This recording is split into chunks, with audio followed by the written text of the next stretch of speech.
नमस्कार दोस्तों, स्वागत है आप सभी का आज के सेशन में। जल्दी आप लोग जुड़ जाइए फटाफट। दोस्तों again officer on track series, जहां पर हम आपके साथ में मॉड्यूल वाइज यूनिट वाइज बात करते हैं एक इंपॉर्टेंट टॉपिक की, और हर एक सेशन में उस इंपॉर्टेंट टॉपिक को कंप्लीट कर देते हैं। इसके पहले वाले टॉपिक में हम लोगों ने डिस्कशन किया था डेरिवेटिव्स का ट्रेजरी में क्या रोल है। मॉड्यूल सी ट्रेजरी मैनेजमेंट को दर्शाता है पूरा का पूरा, तो ट्रेजरी में डेरिवेटिव्स का क्या रोल है। और डेरिवेटिव प्रोडक्ट्स, जो चार डेरिवेटिव प्रोडक्ट्स हैं, फॉरवर्ड की बात करते हैं, फ्यूचर्स की बात करते हैं, ऑप्शंस की बात करते हैं, स्वैप की बात करते हैं। तो फॉरवर्ड और ऑप्शंस, इन दोनों की बात मैं इसके पहले वाले सेशन में कर चुका हूं। आज हम बात करेंगे आपके साथ में फ्यूचर्स और स्वैप्स के बारे में कि फ्यूचर ट्रांजेक्शन्स किसको कहते हैं, फ्यूचर कॉन्ट्रैक्ट किसको कहते हैं, और स्वैप ट्रांजेक्शन्स या स्वैप कॉन्ट्रैक्ट क्या होते हैं। डिटेल में जानेंगे और समझेंगे, और इनका किस तरीके से ट्रेजरी इस्तेमाल करती है उसको भी समझेंगे by the way of example, जिससे आपको बहुत अच्छे से ये सारे कॉन्ट्रैक्ट समझ में आ जाएंगे। तो चलिए स्टार्ट करते हैं इस सेशन को बिना किसी टाइम वेस्ट के। फटाफट बढ़ते हैं आगे जल्दी से। टेलीग्राम पर अगर आप नहीं जुड़े हैं अभी तक हमारे, तो आप जुड़ सकते हैं by the scanning of this QR code. इस क्यूआर कोड को स्कैन कर लीजिएगा, आप हमारे टेलीग्राम चैनल पे जुड़ जाएंगे। ठीक है, चलिए बढ़ते हैं आगे सेशन की ओर, समझते हैं यहाँ पर। तो गेन सबसे पहले बात आती है फ्यूचर। देखो गेन, मैंने आपको बताया था डेरिवेटिव कॉन्ट्रैक्ट्स ऐसे कॉन्ट्रैक्ट्स होते हैं जिनकी वैल्यू डिराइव कहाँ से होती है, जिनकी वैल्यू डिराइव होती है अंडरलाइंग एसेट्स, उसके बिहाफ पर ही, इनकी अपनी कोई वैल्यू नहीं होती है। फॉरवर्ड और ऑप्शंस की बात कर चुका हूं। फ्यूचर भी एक तरीके से भविष्य के ट्रांजेक्शन्स को दिखाते हैं। जब हम फ्यूचर ट्रांजेक्शन की बात करते हैं, नाम ही है फ्यूचर, यानी कि इन फ्यूचर, यानी कि आगे के टाइम में। ठीक है, आगे के टाइम के कॉन्ट्रैक्ट है। और अगेन आपको फ्यूचर में ही तो क्या है, अनसर्टेनिटी है। तो एक बात याद रखिएगा, ये जितने भी कॉन्ट्रैक्ट हैं, ठीक है, ये अनसर्टेनिटी को थोड़ा सा सर्टेनिटी में बदलते हैं। जो आगे की अनिश्चितताएं हैं, आप उनसे डरते हैं, वही रिस्क है आपको। उन्हीं के बिहाफ पर उनसे बचने के लिए आप इस प्रकार के कॉन्ट्रैक्ट्स में आते हैं। इसलिए इनको हम किस नाम से जानते हैं, चाहे फ्यूचर की बात कर लो, चाहे आप ऑप्शंस की बात कर लो, इनको हेजिंग कॉन्ट्रैक्ट्स कहते हैं। अब बात आती है फॉरवर्ड और फ्यूचर में क्या डिफरेंस है भाई। जस्ट अ मिनट, कि फॉरवर्ड और फ्यूचर दोनों सेम होते हैं, क्योंकि दोनों ही भविष्य की तारीखों को लेकर के किए जाते हैं। फर्क सिर्फ इतना है, फॉरवर्ड होते हैं ओटीसी कॉन्ट्रैक्ट। अगर ओटीसी आप नहीं जानते हैं तो इसके पहले वाला सेशन जरूर देखिएगा, वहां पर मैंने ओटीसी और एक्सचेंज ट्रेडेड कॉन्ट्रैक्ट्स दोनों के बारे में बताया। एक्सचेंज ट्रेडेड कॉन्ट्रैक्ट, तो ओटीसी ओवर द काउंटर, ठीक है, और etc exchange traded contracts. Exchange यानी कि कोई पर्टिकुलर स्टॉक एक्सचेंज, जैसे इंडिया में बात करें तो बीएससी और एनएससी की हम बात कर रहे हैं, बीएससी और एनएससी की बात कर रहे हैं। सही बात समझ में? तो सेम एज, तो याद रखिएगा, इसलिए फ्यूचर्स को ये कहा जाता है कि फ्यूचर्स भी एक प्रकार के फॉरवर्ड कॉन्ट्रैक्ट्स ही हैं। बस फॉरवर्ड और फ्यूचर में इतना ही फर्क है कि फॉरवर्ड कस्टमाइज कॉन्ट्रैक्ट हैं, यानी कि दो लोगों के बीच में होते हैं, दो पार्टीज वहां पर इन्वॉल्व होती हैं और काउंटर पार्टी रिस्क रहता है। लेकिन जो फ्यूचर कॉन्ट्रैक्ट हैं वो एक्सचेंज ट्रेडेड कॉन्ट्रैक्ट्स होते हैं, और इसमें किसी भी प्रकार का कोई रिस्क नहीं रहता है।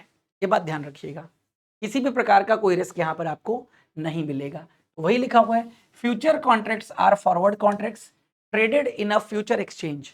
Under a future contract the seller agrees to deliver to the buyer. Seller यानी कि किसी वस्तु को बेचने वाला ये एग्री करता है कि हम बायर को डिलीवर करेंगे गुड्स, ठीक है, अ स्पेसिफाइड सिक्योरिटी या करेंसी और commodity on a specified date. ठीक है, स्पेसिफाइड सिक्योरिटी, वो पर्टिकुलर सिक्योरिटी या वो करेंसी या वो कमोडिटी एक स्पेसिफाइड डेट पर और एक फिक्स प्राइस पर वो प्रोवाइड करेगा। Futures relating to exchange rate, futures relating to exchange rate, exchange rate यानी कि हम करेंसी फ्यूचर्स की बात कर रहे हैं, एक्सचेंज जहां पर करेंसी आपस में बदली जा रही है, तो exchange rate currency futures. Interest rate को हम बॉन्ड फ्यूचर्स बोलते हैं बेसिकली, और इक्विटी प्राइस को स्टॉक या इंडेक्स फ्यूचर के नाम से जाना जाता है। मतलब ऐसे फ्यूचर कॉन्ट्रैक्ट जहां पर एक्सचेंज रेट में ट्रेडिंग हो रही हो तो करेंसी फ्यूचर हो जाएगा, जहां पर हम इंटरेस्ट की बात कर रहे हो, इंटरेस्ट के इंटरेस्ट के फ्यूचर्स की, तो वो बॉन्ड फ्यूचर्स कहा जाता है। और जहां पर हम इक्विटी प्राइजेस की बात कर रहे हो, उसे स्टॉक या इंडेक्स फ्यूचर के नाम से जाना जाता है, financial futures. As distinct from commodity futures, oil, metal, agro products etcetera. तो कुछ ऐसे होते हैं जो कमोडिटी फ्यूचर्स कहे, मतलब कमोडिटी फ्यूचर से अलग होते हैं, जैसे ऑयल है, मेटल है, एग्रो प्रोडक्ट्स हैं, ये अलग है। Future contracts are of standard sizes, क्योंकि अगेन आपको बताया था फॉरवर्ड होते हैं ओटीसी, तो ओटीसी में टर्म्स एंड कंडीशंस या जो साइज ऑफ द कॉन्ट्रैक्ट है वो दोनों लोगों पे डिपेंड करता है, क्योंकि सामने वाली जो काउंटर पार्टी है, क्योंकि वो कस्टमाइज्ड कॉन्ट्रैक्ट है, ये कस्टमाइज्ड नहीं है, एक्सचेंज से ट्रेडेड है, तो size of the contract, maturity dates, ये सब पहले से फिक्स रहती है।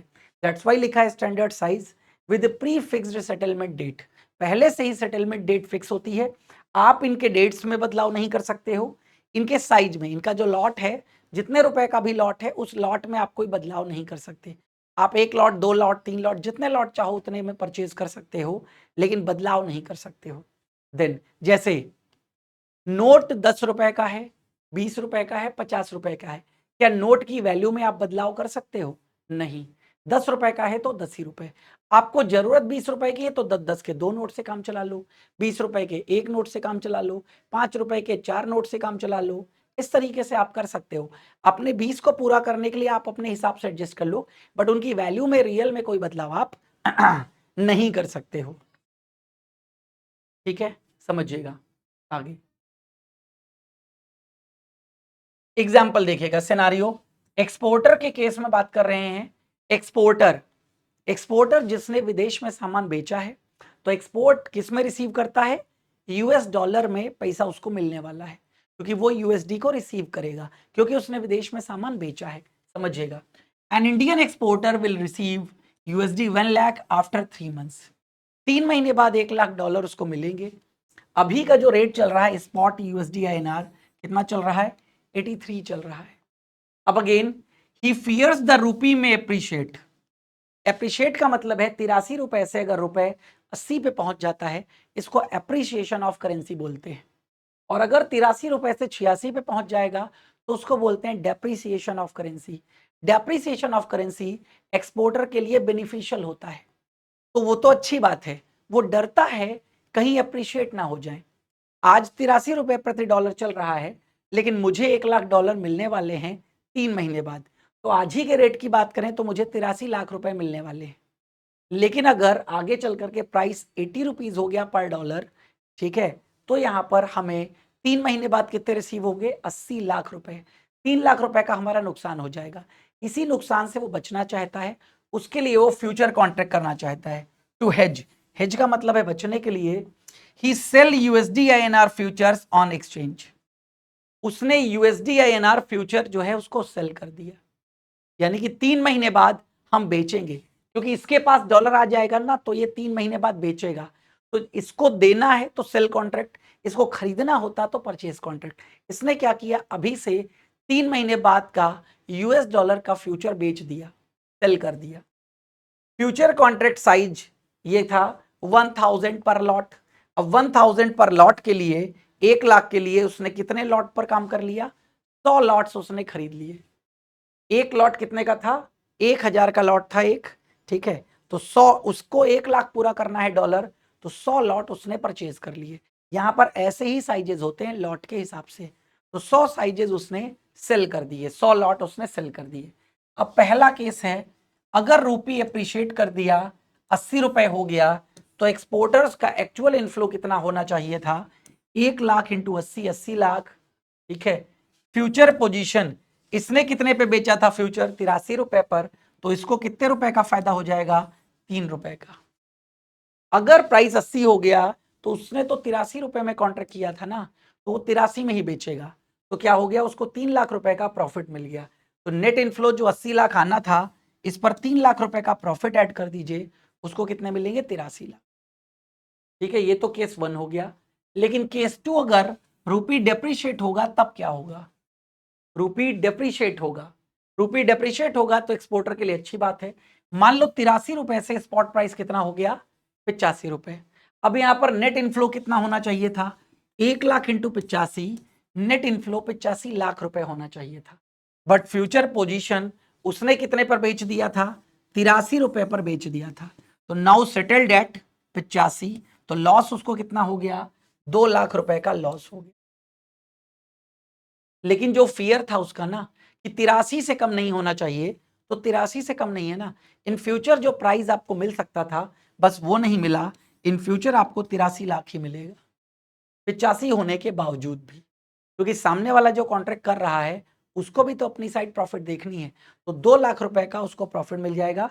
अगर प्राइस बढ़ता है, एक्सपोर्टर्स के लिए अच्छा होता है प्राइस बढ़ना, लेकिन इस सिचुएशन में जो आपने पहले से ही सेल कर रखा है फ्यूचर, तो आपको क्या हो गया, 2 लाख रुपए का लॉस हो गया। मतलब कुल मिलाकर के आपको 83 लाख मिलेंगे। दोनों ही कंडीशन में नेट इनफ्लो कितना रहना चाहिए, 83 लाख। पहली कंडीशन में अगर 80 रुपए हो जाता है, 80 रुपए हो जाएगा तो आपको 3 लाख का प्रॉफिट है, 85 रुपए हो जाएगा तो 2 लाख रुपए का लॉस है। तो हमने कुल मिलाकर के no matter where the rupee goes, पैसा रुपए की वैल्यू कहां पर जाएगी हमें नहीं पता, द एक्सपोर्टर इज इफेक्टिवली, इसने इफेक्टिवली लॉक कर लिया है प्राइस को कितने पर, 83 लाख रुपीस पर। तो यही है आपका फ्यूचर कॉन्ट्रैक्ट्स। इसी तरीके से इन कॉन्ट्रैक्ट को एक्सचेंज में किया जाता है। फ्यूचर यानी कि भविष्य को लेकर के आप या तो परचेज ट्रांजेक्शन करोगे या तो सेल ट्रांजेक्शन करोगे। नेक्स्ट, अब बात करते हैं स्वैप। देखो, स्वैप का सिंपल मतलब होता है अदला बदली। दो लोगों ने कॉन्ट्रैक्ट कर रखे हैं, जैसे आप समझ लो मैंने शर्ट पहन रखी है ब्लैक कलर की, आपने शर्ट पहन रखी है येलो कलर की। अब अगेन मुझे येलो कलर पसंद है, आपको ब्लैक कलर पसंद है, तो हम क्या कर ले, आपस में बदल लेते हैं। आप येलो कलर हमें दे दीजिए, हमसे ब्लैक कलर ले लीजिए, सिंपल सी बात है। तो क्या हो गया, अदला बदली वाले कॉन्ट्रैक्ट। तो यहां पर अदला बदली की ही बात करते हैं। अदला बदली कैसे करी जाती है, किससे किस पर करी जाती है, क्योंकि दोनों को यहां पर अलग अलग तरीके का फियर होता है, उस फियर के चक्कर में ही ट्रांजेक्शन्स बदले जाते हैं, समझिएगा। तो स्वैप कॉन्ट्रैक्ट क्या है, कस्टमाइज्ड। पहली बात तो स्वैप क्या कॉन्ट्रैक्ट है, ओटीसी कॉन्ट्रैक्ट है, ना कि एक्सचेंज ट्रेडेड है। तो स्वैप एक प्रकार का ओटीसी कॉन्ट्रैक्ट है, डेरिवेटिव एग्रीमेंट है, जहां पर दो पार्टीज इन्वॉल्व होती हैं जो अपने फाइनेंशियल इंस्ट्रूमेंट्स के, ठीक है, या जो कैश फ्लो उनको फ्यूचर मिलने वाला है उसकी अदला बदली करती हैं, चाहे वो फिक्स हो या फ्लोटिंग हो। मतलब फिक्स से फ्लोटिंग से, या फ्लोटिंग से फिक्स से, या one floating to another floating, ये बदला जाता है यहाँ पर based on a notional principal amount. Principal real में यहाँ पर नहीं होता है, तो प्रिंसिपल को तो हम मान लेते हैं, नोशनल अमाउंट होता है, अवधारणा आधारित। These contracts are primarily used by businesses and financial institutions. तो बिजनेस और फाइनेंशियल इंस्टीट्यूशंस के द्वारा इन ट्रांजेक्शन्स को किया जाता है टू हेज रिस्क। क्या करने के लिए, रिस्क को हेज करने के लिए। हेज का मतलब क्या है यहाँ पर, हेज का मतलब है पर्टिकुलर, ठीक है, रिस्क को अवेल करने के लिए। सॉरी, हेज का मतलब है बचने के लिए, रिस्क से बचने के लिए, ठीक है। लाइक इंटरेस्ट रेट चेंजेस, ब्याज दर में होने वाली बदलावों से जो आपको लॉस हो सकता है उसके लिए किए जाते हैं। या करेंसी फ्लक्चुएशंस, आपको पता है करेंसी में फ्लक्चुएशंस आते रहते हैं। अभी बात कर रहा था ना, $1 अगर बराबर आज की डेट में 83 और कल को 80 हो जाता है तो हमें लॉस हो सकता है अगर मैं एक्सपोर्टर हूं तो इन सब के लिए, चाहे वो करेंसी फ्लक्चुएशन हो, चाहे इंटरेस्ट रेट चेंज हो, या फिर क्रेडिट डिफॉल्ट हो। क्रेडिट डिफॉल्ट यानी कि जिसको उधार दिया है वो पैसे चुकाने में असमर्थ हो जाए। तो इस तरीके के ट्रांजेक्शन्स में जो रिस्क है उनसे बचने के लिए स्वैप ट्रांजेक्शन्स किए जाते हैं। स्वैप ट्रांजेक्शन, तो इंटरेस्ट रेट स्वैप और करेंसी स्वैप के बारे में बात करते हैं। यही दो प्रकार के स्वैप ट्रेजरी करती है और यही दो प्रकार के स्वैप आपके इसमें हैं, ठीक है, आपके सिलेबस में। तो सबसे पहले इंटरेस्ट रेट स्वैप की बात करते हैं। ब्याज दर स्वैप का मतलब ब्याज दर की अदला बदली। तो swap in an exchange of cash flow. Interest rate swap क्या है, exchange of interest flows on an underlying assets और liability, the value of which is the notional amount of the swap. जो वैल्यू है वो notional amount पर आधारित है। In a swap, basis for calculation of interest is charge according to the requirement of the borrower और lender. यानी कि swap में जो कैलकुलेशन का बेसिस होता है जिस पर इंटरेस्ट चार्ज किया जाता है, ठीक है, वो क्या होता है, बोरोवर की रिक्वायरमेंट के अनुसार या लेंडर की रिक्वायरमेंट के अनुसार। एग्जाम्पल से आपको समझ में आएगा, एग्जाम्पल में समझते हैं। इंटरेस्ट रेट स्वैप जो है वो शिफ्टिंग है बेसिस ऑफ इंटरेस्ट रेट। किसका? इंटरेस्ट रेट का बेसिस कैलकुलेशन फिक्स से फ्लोटिंग में, या फ्लोटिंग से फिक्स में, या फ्लोटिंग से फ्लोटिंग में, जो मैंने आपको बताया। जैसे एग्जांपल समझिएगा, कंपनी ए ने बोरो किया है 100 करोड़ का लोन, फ्लोटिंग रेट, फ्लोटिंग का मतलब जहां पर रेट बदलती रहेगी, मिबोर प्लस 2%, तो फ्लोटिंग बदलती रहेगी। फ्लोटिंग का बेस क्या ले लिया है, यानी कि फ्लोटिंग का जो बेस लेते हैं उसको फ्लोट बोलते हैं। क्या बोलते हैं? फ्लोट। तो यहां पर फ्लोट क्या है? मिबोर, मुंबई इंटरबैंक ऑफर्ड रेट, यानी कि जो मिबोर रेट होगी प्लस 2% ऐड करेंगे और वही आपसे इंटरेस्ट लिया जाएगा इस 100 करोड़ पे। But want certainty of fix cost. Company A जो है 100 करोड़ का लोन इसने ले रखा है फ्लोटिंग रेट पर, मिबोर प्लस 2%, बट ये चाहती है, ठीक है, फ्लोटिंग नहीं, हमें फिक्स सिस्टम मिले, जिस फिक्स सिस्टम के अकॉर्डिंग हम क्या कर सकें, अपने लोन को चुका सकें। दूसरा समझिएगा, कंपनी बी ने 100 करोड़ का लोन ले रखा है 8% फिक्स पर। कितने पर? 8% फिक्स पर। बट ये फ्लोटिंग रेट चाहता है, क्योंकि इसको लगता है इन फ्यूचर रेट्स जो हैं वो कम हो सकते हैं। तो रेट्स कम हो जाएंगे तब भी हमको ज्यादा देना पड़ेगा, क्योंकि हम तो फिक्स 8% दे रहे हैं ना। तो अगेन ये व्यक्ति ये सोचता है कि रिस्क हम अपना कम कर लें, मतलब हमें कम चुकाना पड़े, हम प्रॉफिटेबल सिचुएशन में पहुंच जाएं, और इनको सर्टेनिटी चाहिए। तो दोनों आपस में बदल लेते हैं। लेकिन क्या बदल लेंगे? जो ये इंटरेस्ट का फ्लो है उस फ्लो को आपस में बदल लेंगे। मतलब कंपनी बी कंपनी ए का ब्याज चुका देगी, और कंपनी ए जो है वो बी का ब्याज चुकाएगी, बी ए का ब्याज चुका देगा। मतलब बी के लिए आ जाएगा मिबोर प्लस 2% और ए के लिए 8% फिक्स हो जाएगा। तो यहां पर समझ लीजिएगा, दे इंटर इनटू आईआरएस, यानी कि again interest rate swap, notional है 100 करोड़ का, उसी के आधार पर। तो कंपनी ए अब फिक्स पे करेगी 8% फिक्स किसको? कंपनी बी को, और कंपनी बी पे करेगी मिबोर प्लस 2% किसको?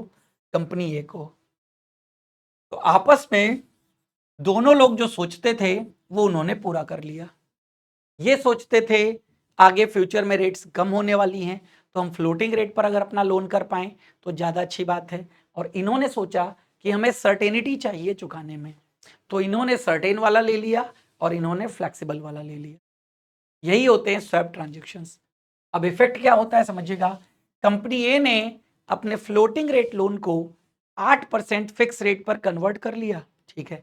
कंपनी बी जो ये सोचती थी कि हमें लॉस ना हो, हम ज़्यादा प्रॉफिट अर्न कर सकें, अगर आगे चल के रेट्स डाउनफॉल में जाते हैं तो हमको उसका फायदा मिल सके, तो उसने फ्लोटिंग में कन्वर्ट कर लिया। Only interest differentials exchange. अब यहां पर आपस में एक्सचेंज क्या होगा? जो इंटरेस्ट का डिफरेंस होगा वही आपस में एक्सचेंज होगा। कंपनी ए क्या पे करेगी, कंपनी बी क्या पे करेगी, तो दोनों आपस में कैलकुलेशंस करेंगे 100 करोड़ के हिसाब से, और फिर जो डिफरेंसेस आएंगे वो डिफरेंसेस पे कर देंगे, दैट्स इट। तो वही है, only interest differentials are exchange, not principal. क्योंकि प्रिंसिपल क्या है? प्रिंसिपल तो यहां पर नोशनल है ना, नोशनल। अब बात करते हैं करेंसी स्वैप। करेंसी स्वैप में क्या होता है? करेंसी की अदला बदली होती है। तो currency swap is an exchange of cash flow in one currency. एक करेंसी में जो कैश फ्लो आ रहा है with that of another currency, उसी के जैसी दूसरी करेंसी में। द कैश फ्लो में relate to repayment of principal or interest under a loan obligations where the lender or the borrower intends to eliminate currency risk। Currency risk को eliminate करना चाहता है लेंडर या बोरोवर, यानी कि जिसने उधार दिया है, जिसने उधार लिया है। कैश फ्लो जो है वो रीपेमेंट हो सकता है प्रिंसिपल का या इंटरेस्ट का। If only currency is hedged, सिर्फ करेंसी को हेज किया जाएगा, इसको कहते हैं principal only swap. If only interest rate is hedge, इसको बोलते हैं कूपन ओनली स्वैप। अगर सिर्फ यहां पर याद रखिएगा प्रिंसिपल को हेज किया जाएगा तो प्रिंसिपल ओनली स्वैप कहते हैं, इंटरेस्ट को किया जाएगा उसको कूपन बोलते हैं, तो कूपन ओनली स्वैप हो जाएगा। और it is left to discretion of the client to hedge currency and interest rate risk together और सेपरेटली। एक ही साथ कर सकता है, ठीक है, करेंसी को और इंटरेस्ट रेट को, और या तो इन दोनों को डिफरेंट डिफरेंट अलग अलग भी कर सकता है, समझिएगा। एग्जाम्पल, इंडियन कंपनी जिसे 10 मिलियन डॉलर की जरूरत है 5 वर्षों में, अमेरिकन कंपनी है जिसको 830 83 रुपए के हिसाब से है ना, तो 830 मिलियन रुपए की जरूरत है, INR का मतलब है रुपी, अगले 5 वर्षों के लिए। रेट हम यहां पर मान लेते हैं 83 रुपए पर USD।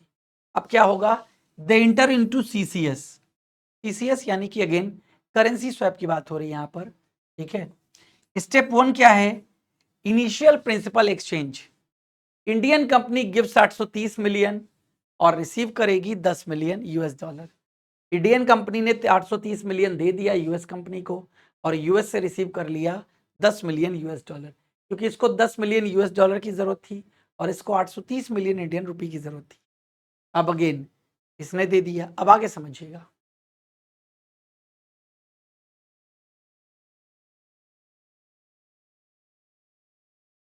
तो यहां पर एक्सचेंज कर लिया गया ना, यही इतनी बात है।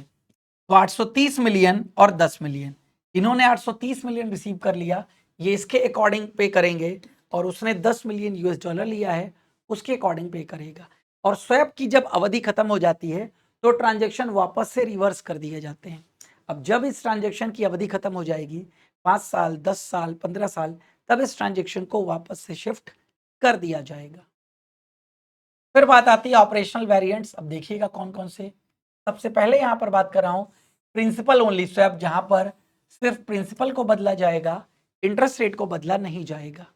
तो principal borrowed in foreign currency, जो आपने फॉरेन करेंसी में प्रिंसिपल बोरो किया है, ठीक है, in swapped in domestic currency, उसी को डोमेस्टिक करेंसी में स्वैप किया जाएगा एक फिक्स रेट पर। इंटरेस्ट पेमेंट क्या होगा, continue in the original foreign currency, interest जो है वो फॉरेन करेंसी में ही मिलता रहेगा। रीपेमेंट क्या है, at maturity principal is repaid, maturity में प्रिंसिपल वापस कर दिया जाएगा in domestic currency at the pre agreed rate, जो भी पहले से तय रेट होगी। बेनिफिट क्या है, no exchange rate risk on principal. अब वैसे हम प्रिंसिपल में अगर डॉलर की बात करते तो हमें क्या करना पड़ता, हमें क्या करना पड़ता, यहां पर डॉलर की बात करते तो हमें डॉलर खरीदना पड़ता। यहां पर एक्सचेंज रेट का रिस्क ही नहीं है कोई, ठीक है। Borrower still faces interest rate risk in foreign currency.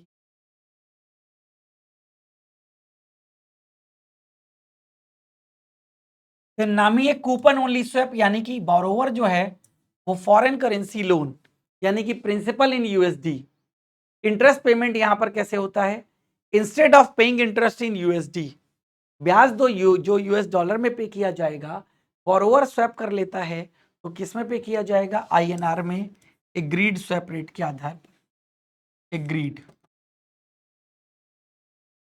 जो भी एग्रीड स्वैप रेट होंगी उसके आधार पर।